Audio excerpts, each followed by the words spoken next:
મુસ્લિમોના પવિત્ર રમજાન માસના સમાપનમાં ઈદ ઉલ ફિત્રનું પર્વ મુસ્લિમો દ્વારા મનાવવામાં આવે છે। ત્યારે મોડાસામાં પણ આ પર્વની ઉજવણી મુસ્લિમ બિરાદરોએ ઉલ્લાસભેર કરી હતી। લગભગ 30,000 થી 35,000 મુસ્લિમ બિરાદરોએ એક સાથે નમાજ અદા કરી હતી। મુસ્લિમોના પવિત્ર રમજાન માસનું સમાપન થતાં બીજા દિવસે મુસ્લિમો દ્વારા ઈદ ઉલ ફિત્રનો જશ્ન મનાવવામાં આવે છે। મુસ્લિમોના પવિત્ર રમજાન માસમાં દરેક મુસ્લિમ બિરાદરો રોજા રાખી સતત 1 મહિના સુધી ઉપવાસ રાખે છે અને રમજાન માસ પૂરો થતાં ઈદ ઉલ ફિત્ર મનાવવામાં આવે છે। ત્યારે સાબરકાંઠા જિલ્લાના મોડાસા શહેરમાં પણ ઈદ ઉલ ફિત્રનું પર્વ ધામધૂમથી મનાવવામાં આવ્યું હતું।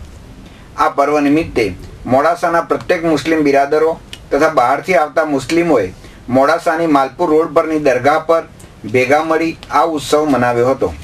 આ વખતે પણ એક સાથે 30,000 થી 35,000 મુસ્લિમ બિરાદરોએ અલ્લાહ તાલાને નમાજ અદા કરી હતી। સવારે નમાજ વખતે શહેરમાં ભીડભાડનું વાતાવરણ સર્જાયું હતું। શહેરના હિન્દુ બિરાદરોએ પણ મુસ્લિમ બિરાદરોને ઈદની શુભેચ્છા આપી હતી। મુસ્લિમો આખો માસ રોજા રાખી ઉલ્લાસપૂર્વક આ તહેવાર મનાવે છે। કોઈ અનિચ્છનીય બનાવ ન બને તે માટે SRP તથા પોલીસના મોટા કાફલાએ મોડાસામાં ચુસ્ત બંદોબસ્ત જાળવ્યો હતો। મોડાસાના ઋતુલ પ્રજાપતિ સાથે રસિક સોની, સિટી ન્યૂઝ, હિંમતનગર।